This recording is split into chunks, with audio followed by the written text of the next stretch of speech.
You never stress this enough. I mean, because without understanding of anatta from the very beginning, then it's easy to go wrong. Very easy to go to wrong. It's all with the idea of self.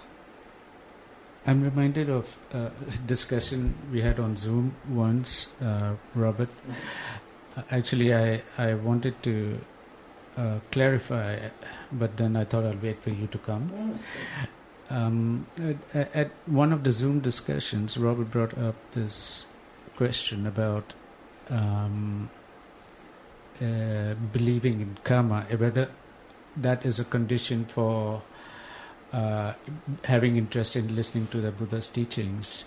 And at that time, I thought that I gave whatever response I did, but later on I thought maybe I was not fair to his position.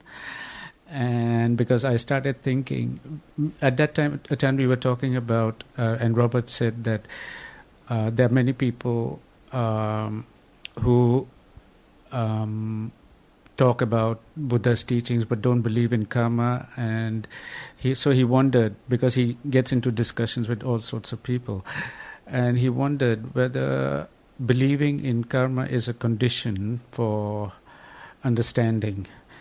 And during that discussion, we came to the conclusion that belief is not the point. But a person can believe and yet not understand, because belief is not the important thing is to understand what karma is. So, but then later on, I thought about this, that maybe because Robert is having discussion with people, what he may have observed in his discussion is that like now we're talking about Kushla and Akushla.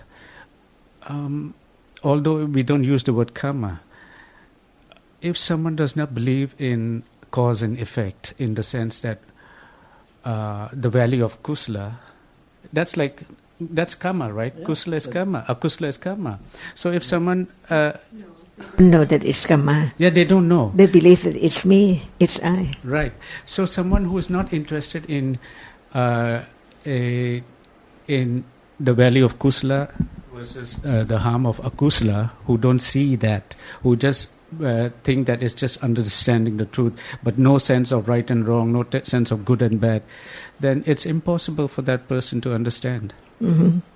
Based on what you said, my point would be that karma is a important condition, a very important condition. So if there's no sort of theoretical acceptance or understanding of karma and result, then there's no understanding of conditionality.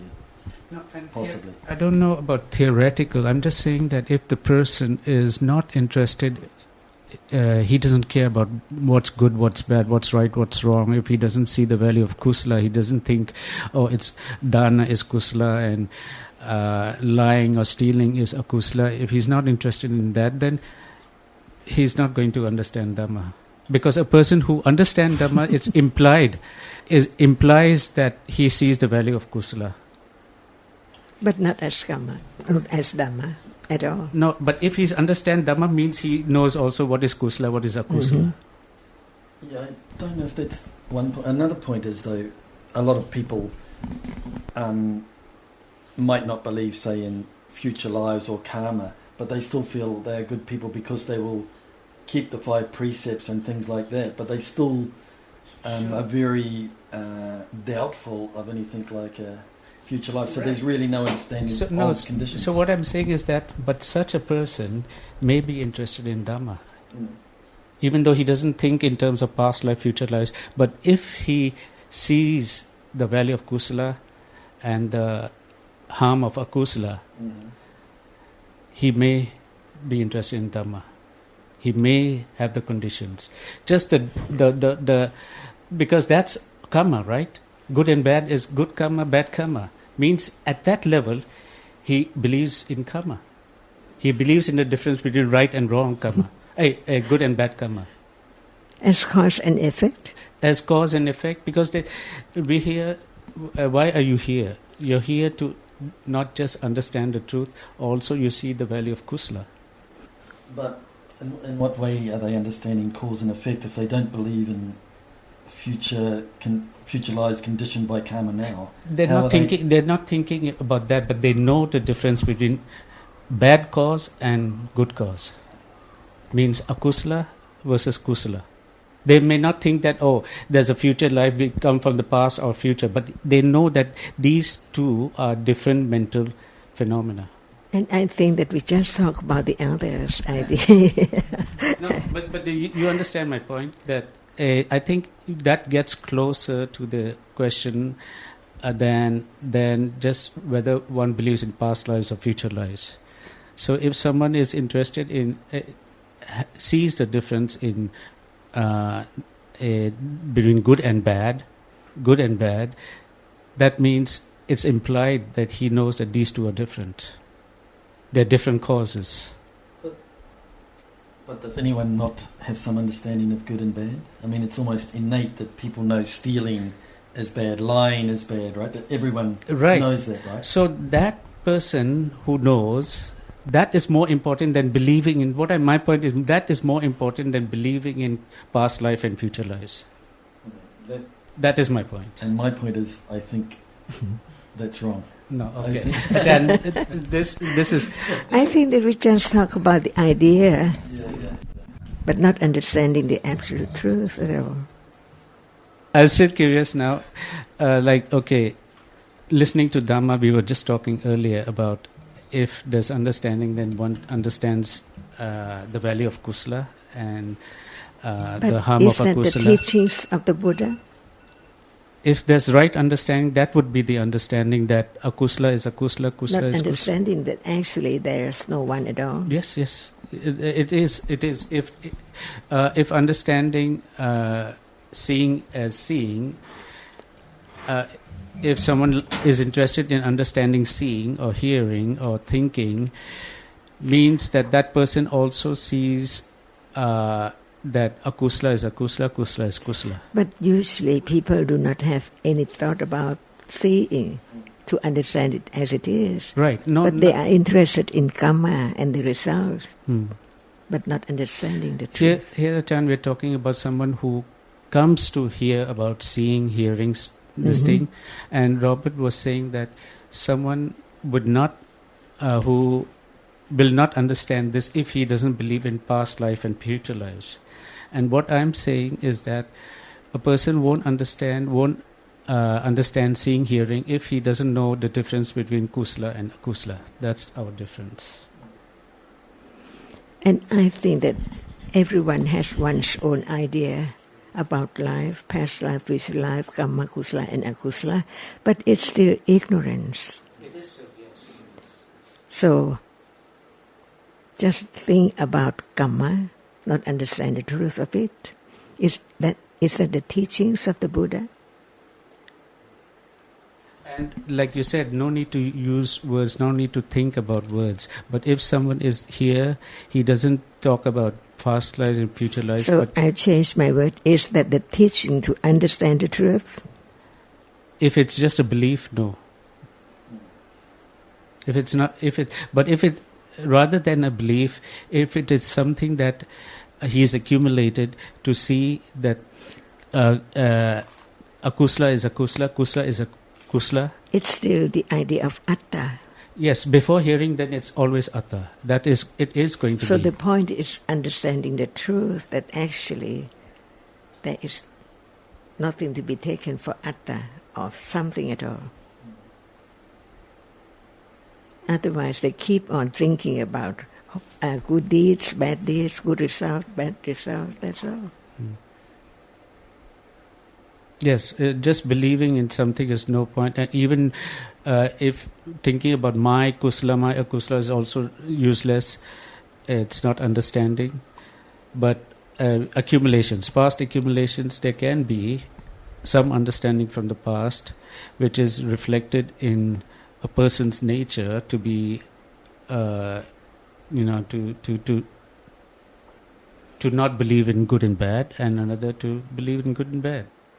That's why people can have the idea of the cause and effect, but no understanding of the truth.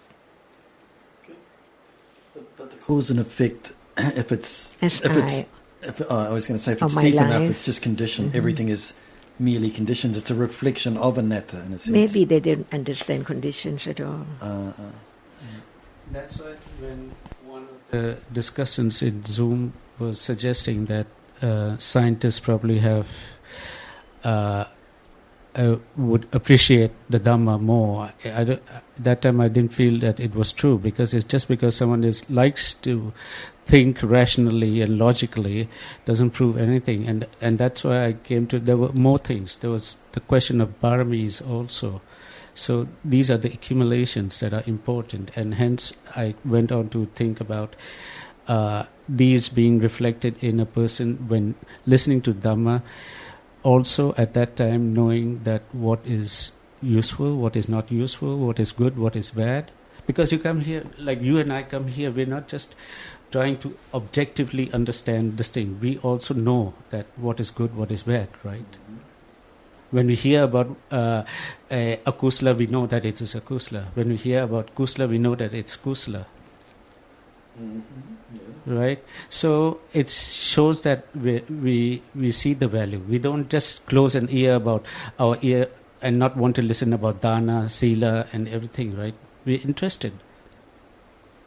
Only someone who's interested in all kinds of Kushla will be interested in understanding the truth. That's my point. And I thought that maybe that's where you were coming from, about kamma.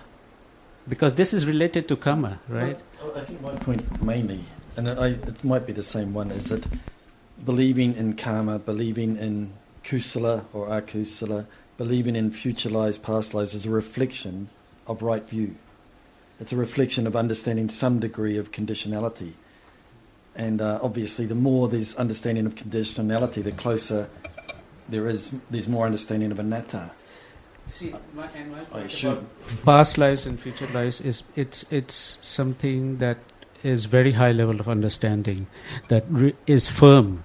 But meanwhile, the difference between Kushla and Akushla is not, you don't need that level of understanding.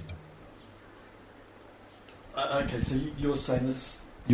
What you're saying is people who understand kusala and akusala, they're beginning to understand. They may, and later from the beginning. Yeah. And later they may believe in future lives, past future lives and past lives is, we're talking about conditionality. It's a very good high level of understanding, because until then we have doubt. Otherwise, so even if we say we believe right now, there's no understanding. It's just a belief, yes. Right? There's still doubt. So can we say that that moment is Kushla or Akushla, but no understanding at all? Even for us, when we come here, it's not always understanding. But there's kindness, there's metta, other Kushla, but no understanding. So there can be Kushla without panya. Yes. But it's still Kushla. And can we say that understanding the cause and the result is understanding of Dhamma? Yes. At that level only. But it has to know what is the cause, what is the result. But still, there is wrong understanding about kamma as I or mine. Because kamma is cetana, and cetana that arises with kusla and akusla. So if we are not clear about that, then we don't understand. Then it's just a word. Kamma is just a word. And if it's the idea of be self who does right, does wrong, then that's wrong understanding. I was having a discussion this morning on a website with a few people, and there's the feeling that I suffer. They're talking about who suffers. The arahat doesn't suffer much, and I suffer. But I pointed out there's just the khandhas, and that is all. There's just the khandhas are dukkha, and that's the nature. It's not I suffer as the khandhas by arising are suffering. Meanings of suffering, still they're all just dhammas. The first meaning, second meaning, third meaning, they're all just referring to dhammas, to realities, not I who suffers. What I'm saying is that the person might be referring to akusla, unpleasant feelings to the body or mind, or and say I suffer, but actually even that is just a Dhamma. And if your answer was about all phenomena are dukkha, right? So even if it's just referring to unpleasant feeling, that's also just a Dhamma. Yeah. Yeah. It's only unpleasant feeling is dukkha, and they